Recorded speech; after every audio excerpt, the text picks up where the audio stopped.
Здравствуйте, в эфире информационный выпуск новостей Хайберлер. В студии для вас работает Асан Абиблаев. Сегодня в нашем выпуске. В Москве прошел 12-й межнациональный вечер «Москва в ритмах народов Крыма».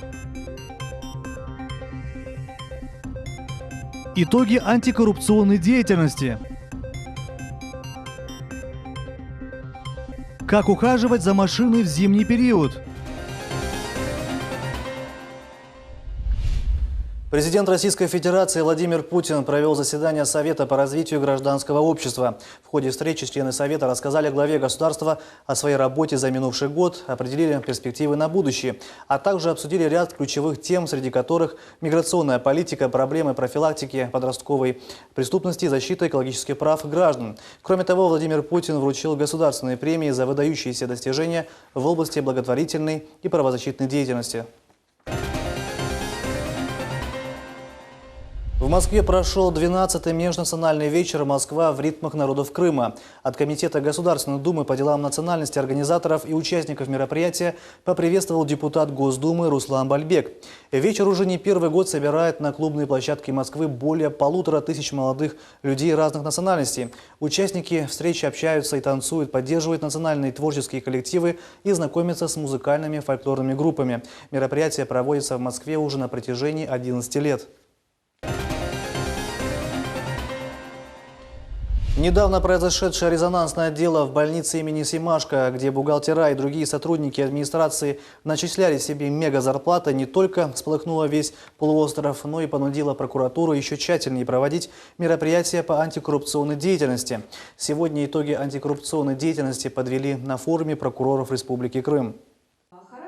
Участники форума обсудили соблюдение антикоррупционного законодательства, а также роль общества в противодействии коррупции. По сравнению с прошлым годом больше выявлено коррупционных преступлений, совершенных служащими администрации городов и районов. В основном это главы муниципалитетов. Кроме этого, возросло количество фактов злоупотреблений должностными полномочиями. Прежде всего, это чиновники с высоким уровнем образования и положительно характеризующиеся как по месту работы, так и по месту своего жительства.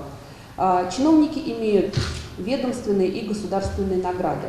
При этом накопленный ими опыт, накопленные ими знания и высокий профессионализм применяется не во благо обществу, а применяется для того, чтобы тщательно спланировать и законспирировать свои преступные действия, прикрываясь своим авторитетом и репутацией. В настоящее время разработан ряд противодействий борьбе с коррупцией. Конфискация имущества – одна из основных мер борьбы со взятничеством, рассказала на форуме Ольга Адаевская. Все международные конвенции, Конвенция ООН против коррупции, Совета Европы об уголовной ответственности за коррупцию называют конфискацию имущества одной из главных мер противодействия данному явлению и данным преступлениям.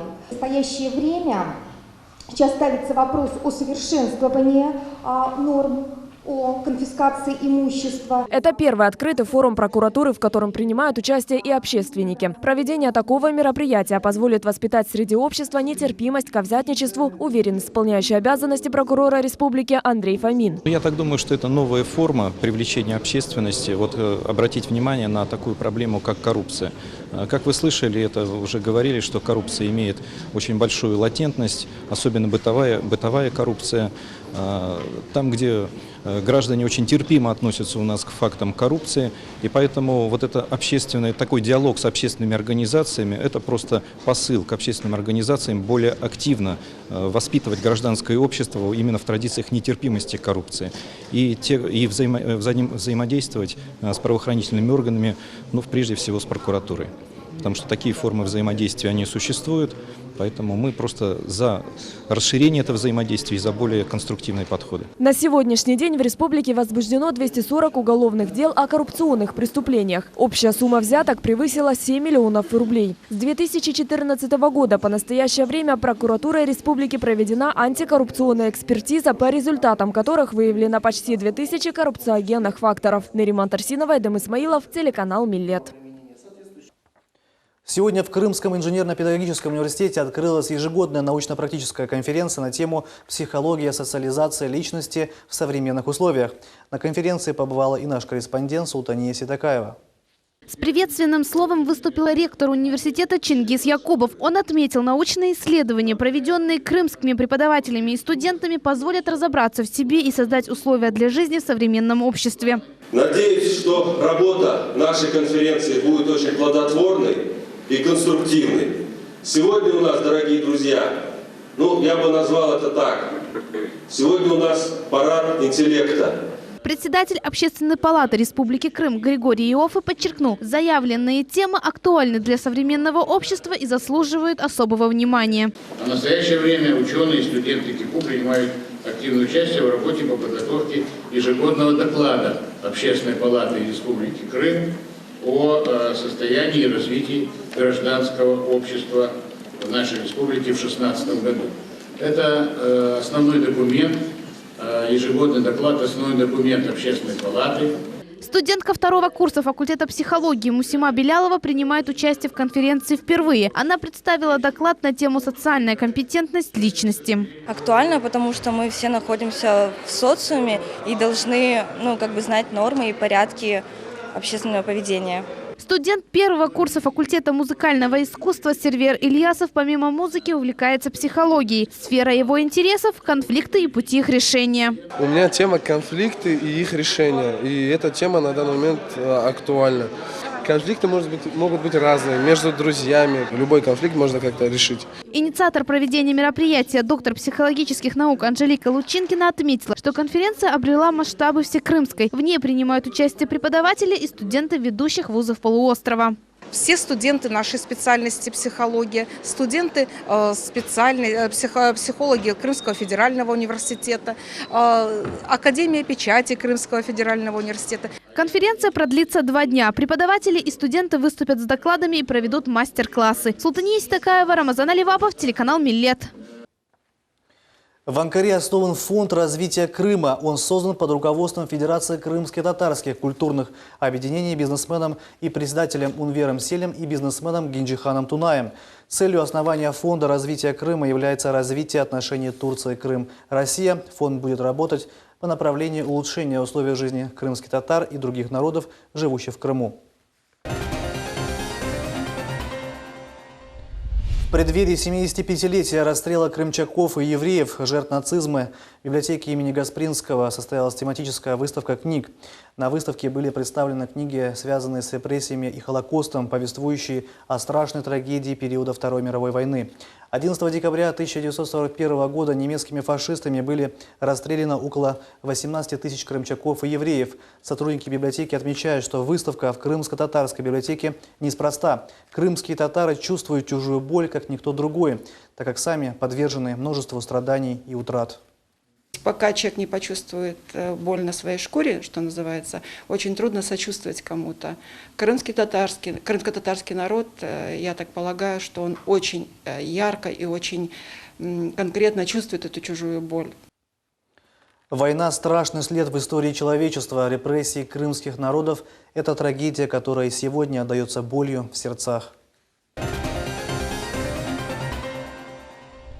Крымские выпускники до 2018 года имеют возможность выбирать форму экзамена – единый государственный экзамен или государственный выпускной экзамен.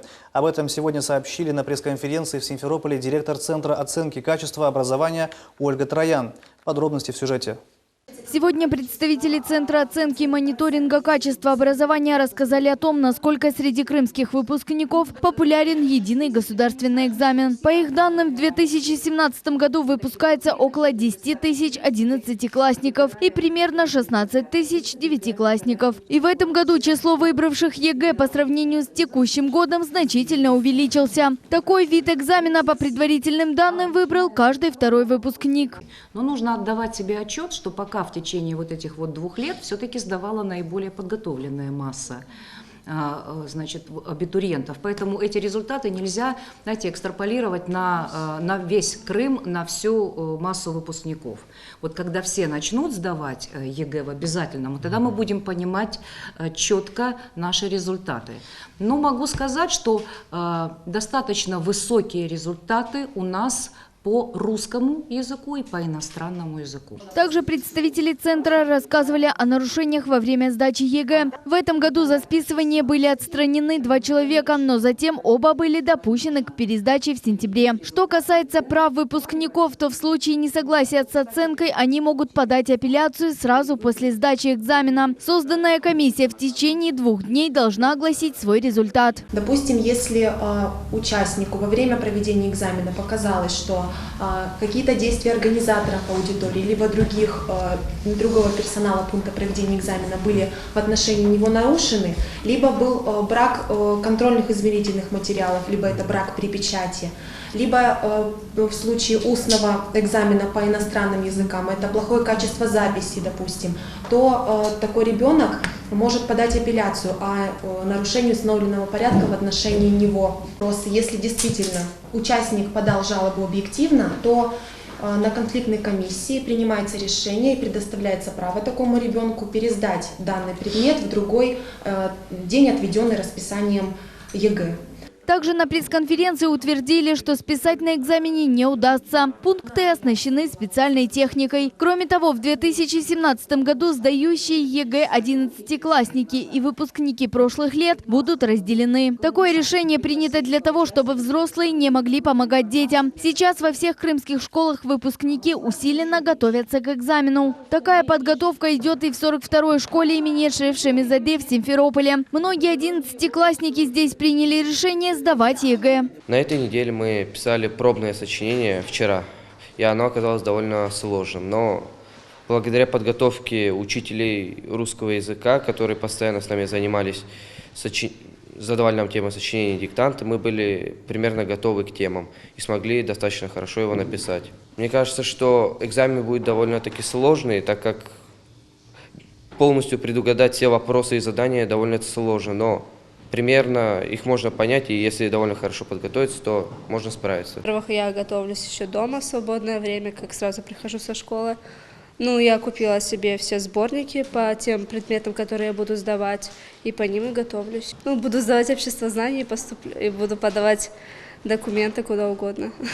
В этом году самыми популярными сдающимися предметами стали обществознание, иностранный язык и биология. А меньше спросом пользовались информатика, география и физика. Обязательными предметами ЕГЭ являются русский язык и математика. Все выпускники, желающие сдавать ЕГЭ, должны определиться с предметами до 1 февраля 2017 года. Напомним, крымские выпускники до 2018 года имеют возможность выбирать форму экзамена – единый государственный экзамен или государственный выпускной экзамен. Алимия Кайбулаева, Аким Бекиров, телеканал «Миллет».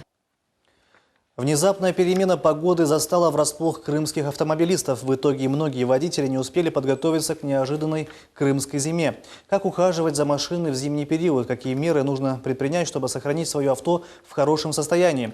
Расскажет наш корреспондент Мухаммед Зикиряев. Предусмотрительные водители гонят свои автомобили в автосервисы. В зимнее время года автомобилю нужен более трепетный уход, чем летом. Но не все водители такие дальновидные. Поэтому, чтобы с легкостью тронуться с места холодным утром, специалисты рекомендуют аккумулятор проверять заранее. Низкая температура существенно влияет на работу двигателя, а это сердце автомобиля. Нагрузка на него увеличивается в разы. Поэтому, во-первых, нужно заменить масло, также нужно сменить свечи, фильтры и проверить уровень антифриза, советует мастер-консультант Иван Никитенко. В зимний период владельцы автомобилей может столкнуться в первую очередь это переобувка резины, то, что требуется переобуть резину по сезону, потому что летняя резина перестает держать при плюс 5. И при этой температуре желательно обувать зимнюю резину. Все работы проводятся регламентные, согласно пробега. К зиме требуется только заменить жидкость стеклоомывателя, залить зимнюю, так как она может замерзнуть, и проверить на замерзаемость антифриз. Если замерзла дверь на автомобиле, и это замерзла сама резинка, не ключ, то требуется взять теплой воды, не горячей, и облить дверь по контуру. Когда ручник примес, машину нужно грузить на эвакуатор и привозить на СТО. Крыму условия климата более мягкие, чем по всей России, и поэтому большинство водителей пользуются резиной-липучкой. Шина-липучка или фрикционная резина сейчас не пользуются особой популярностью по сравнению с обычной нешипованной покрышкой или шипованной шиной. Но интерес к зимней липучке среди автомобилистов растет с каждым годом. Тем более, если зимой автомобиль чаще передвигается по городским дорогам, заснеженным или обледенелым. Нам удалось пообщаться с инструктором одной из автошкол Симферополя Раифом Муслимовым. Он нам дал несколько советов, которые он использует. Если гололед, она там ничего не помогает. Ни шиповка, ничего. Ну, конечно, резина должна быть мягкая. Естественно, должна быть зимняя. Даже самая плохая зимняя резина зимой лучше, чем всякая всесезонка или любая другая резина. Если владелец автомобиля заранее не успел обратиться к специалистам по вопросу двигателя, то он может столкнуться с некоторыми трудностями, например, с замерзшим антифризом. Если не залить в двигатель охлаждающую жидкость, то может замерзнуть система охлаждения. Или в общем, это приведет к поломке всего двигателя. На вопрос, с какими проблемами вы чаще всего сталкиваетесь зимой, водители ответили следующее. Самая такая, наверное, большая проблема, как у всех сейчас водителей, это гололед, снег. Поэтому нужно иметь всегда зимнюю резину на машине. Потому что многие сейчас, вот вижу, выезжают на летние резины и очень часто попадают в ДТП и все такое. Поэтому нужно быть осторожными на дороге и всегда внимательными. Соблюдать дистанцию. Вот. И резину хорошую. Первая проблема – это, конечно же, прогреть машину. Нужно до работы выходить на холод, прогревать машину. На это уходит время драгоценное, так как мы живем в такое время динамичное, очень ритмичное. Но вторая проблема, конечно же, это самая глобальная, основная у нас – это гололед.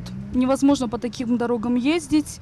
И тем более новичкам, у меня права недавно, и как бы я все равно вот, до сих пор езжу с опаской. Многие автомобилисты жалуются, что выезжая из автомойки, на лобовом стекле автомобиля постепенно вырисовывается паутинка из трещин. Все это в результате перепада температуры. Более того, некоторые автомобилисты в общем практикуют привычку в морозную погоду направлять поток теплого воздуха на стекло авто. После автомойки автомобилист должен обязательно проконтролировать, чтобы специалисты автомойки обработали петли и проемы дверей авто, личинки замков специальным водоотталкивающим аэрозолем. Если пренебречь такие действия, из-за мороза двери могут прилипнуть и дверные замки заблокируются. Мухаммед Зикиряев, Абдулла Джосман, Алишер Алимов, телеканал Миллет. «Райский уголок» – так называется выставка мастера крымско-татарской вышивки Халиде Кипчаковой, которая открылась сегодня в Крымско-татарском музее культурно-исторического наследия. В экспозиции представлены более 130 изделий вышивальщицы и ее учеников. Произведения выполнены в традиционной технике. Познакомилась с творчеством мастера и наш корреспондент Диляра Шавкетова. Авторские работы Халиды Кипчаковой выполнены в различных техниках крымско-татарской вышивки. Образцы праздничной одежды, предметы быта и интерьера поражают мастерством исполнения и художественностью вкуса. Халида Ханум вышивает более 20 лет. Увлекалась этим еще в детстве. Вышивальщица выросла в окружении красивого крымско-татарского интерьера, что и вдохновило ее сохранять традиции национальной вышивки. Каждая работа Халиды Ханум создана с теплотой и любовью. И сегодня мне тоже захотелось передать вот ту, скажем, атмосферу, в которой я выросла. Она мне очень дорога, тепла. Я думаю, если в каждом крымско-татарском доме будут элементы такого декора интерьерного, то, я думаю, это будет замечательно, потому что, входя в чей-то дом, в чье-то жилище, сразу понимаешь, кто здесь живет. А это одна из последних работ мастерицы и ее помощниц – костюм жениха и невесты. Целый мир создан на ткани при помощи иголки разноцветных ниток. Практически каждая работа, она, скажем так, трудоемкая и долгосрочная. Быстро ничего не делается. Вот, например, вот этот ансамбль «Жених с невестой», я эту идею вынашивала 3 года. Вместе с тем, что вынашивала, я собирала материал для того, чтобы воплотить в жизнь этот проект.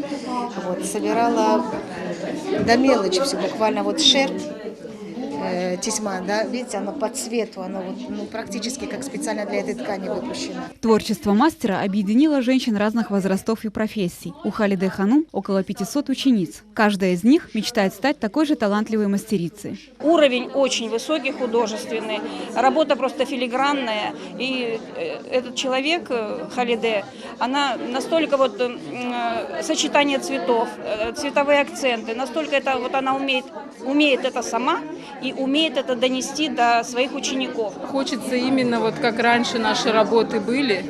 Хочется старинные вот именно работы как бы воспроизвести, чтобы их было больше. Представленные изделия порадовали всех посетителей выставки, неравнодушных к этому виду творчества. В каждой работе она вложила душу, свое сердце. Каждая работа по-своему шикарна, индивидуальна и творчески подходит она ко всем работам своим.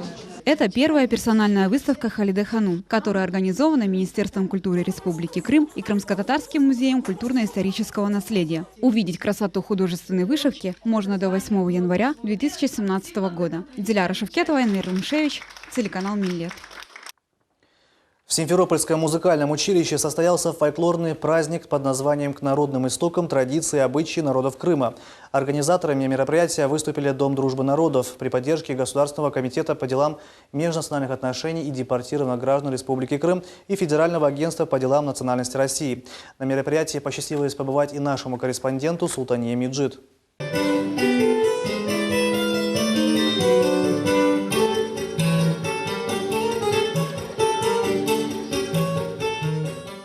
В силу ряда исторических событий в Крым стали прибывать представители различных народов Северного Причерноморья. Они внесли свой вклад в развитие экономической, социальной, политической и культурной жизни полуострова. Фольклорный праздник под названием «К народным истокам. Традиции, обычаи народов Крыма» состоялся в Симферопольском музыкальном училище. В концертной программе сегодня участвуют победители и участники республиканского фестиваля национальных культур и обрядов «Матрёнин двор», который состоялся 19 ноября в городе Саки. Более 20 сегодня будут участвовать коллективов самых различных национальностей. Традиции наших предков удивительные, традиции наших предков многогранные. И их песни, их пляски имеют огромный энергетический заряд. И поэтому мы сегодня с вами сможем увидеть, познать обычаи, национальную культуру народов Крыма. Среди выступающих хореографическая школа-студия «Демирель», которой в этом году исполнится 9 лет. Мы сюда привезли и показали традиции и обычаи крымско-татарской культуры. Мы сегодня показали 2 крымско-татарских танца «Хуш-Хызлар» и «Имир-Джелял Вехайтарма». Хуш-Хызлар – это о девочке-птенчике, который нашел свою маму. А Имир-Джелял Вехайтарма – это наша традиционная грава, медленная часть и быстрая часть танца, которая показывает всю женственность, всю гордость, всю искренность крымско-татарской девушки. Лилия Мамбетова занимается танцами в хореографическом ансамбле «Нефес» на протяжении 3 лет. Она рассказывает, танцевать ей очень нравится, и она с удовольствием выступает на различных мероприятиях и концертах. Нас на это мероприятие пригласила организация «Дружбы народов». И мы с удовольствием приняли участие. Мы рады участвовать в таких мероприятиях, где объединяются все народы Крыма. Это очень важно. Мероприятие было проведено с целью сохранения национальной самобытности, культуры и традиций народов, проживающих в Крыму. Начальник отдела этнокультурных программ взаимодействия с общественными организациями Гульчер Закировна отметила важность таких мероприятий. Этим праздником мы хотим показать, что наш крымский народ живет в гармонии и единстве. Сохранение самобытной культуры народов, проживающих на территории Крыма, развитие интереса у молодого поколения к изучению и сохранению народных традиций и обрядов – это цель нашей работы. В течение 2016 года было проведено большое количество мероприятий, фестивалей и конкурсов национального творчества. Завершающим мероприятием будет всероссийский конкурс национальных культур «Мир в радуге культур», который состоится 17 декабря в городе Джанкой. Султание Меджид, Энвир Аблязиз, телеканал Миллет. С начала этого года в Крыму было зарегистрировано более 12 тысяч браков. Какие свадебные церемонии запомнились крымчанам, расскажет наш корреспондент Гульнара Каримова.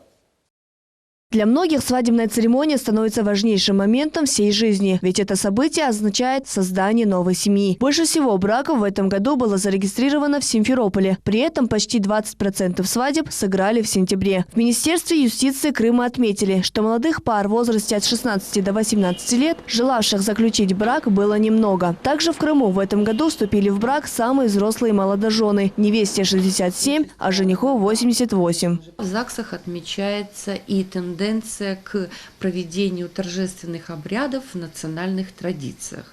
У нас более 10 браков зарегистрировано на крымско-татарском языке только за последние 4 месяца. Ну, это немного, но в сравнении с прошлыми годами это довольно-таки неплохо. И хочется отметить, что эти обряды проводили именно наши работники. Свадьба – это одно из самых значимых событий в жизни крымских татар. Ей уделяется особое внимание. Череда торжеств не обошла и наш телеканал. 4 пары на телеканале «Милет» поженились. Ведущая утренней передачи «Сабая» кулинарной передачи «Усташчи» Адиля Тапчи открыла свадебный сезон. На самом деле подготовка к свадьбе была очень активной и очень быстрой, потому что за 2 недели до свадьбы я отказалась от всех вспомогательных агентств, которые нанимала за месяц до свадьбы. И решила все организовать самой. Все было прекрасно, все было очень быстро и качественно, потому что мне помогали мои подруги, мои близкие друзья. И в выборе операторов, и в выборе ведущей, и в выборе фотографов. Все было очень прекрасно. В выборе образа, свадебное платье, я влюбилась в него с первого взгляда. Следующая свадьба сотрудников телеканала «Милет» состоялась 18 сентября. Ведущие информационной программы «Хаберлер» на крымско-татарском языке Абдулла Джосман и Фадими Сейдмамут. После них октябрь стал счастливым для пары корреспондента Гульнара Каримовой и оператора Алишера Алимова. Алишера Гульнара в команде «Хаберлер» с момента основания телеканала.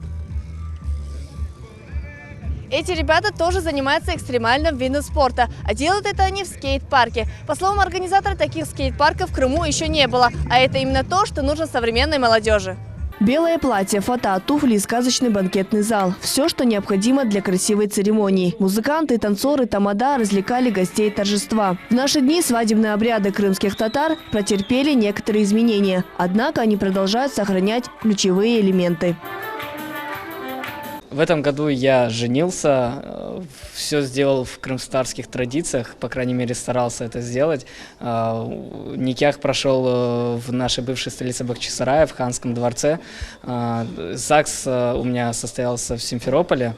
В прошлом году было зарегистрировано более 17 тысяч пар. Но тем не менее, учитывая, что 2016 год является высокосным, отмечается незначительное уменьшение количества браков. Многие замужние девушки рассказывают, семейная жизнь раскрывает лучшие качества. Ходить друг к другу в гости – давняя традиция крымско-татарского народа. Взаимные визиты поднимают настроение и приносят радость. Гостеприимство – одно из лучших качеств нашего народа.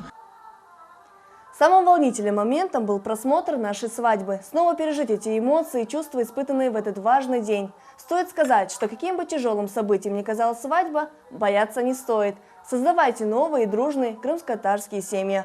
Гульнара Алимова, Алишер Алимов, телеканал «Милет». А это были все новости на сегодня. В студии для вас работал Сана Беблаев. Оставайтесь с телеканалом «Милет». До новых встреч в эфире.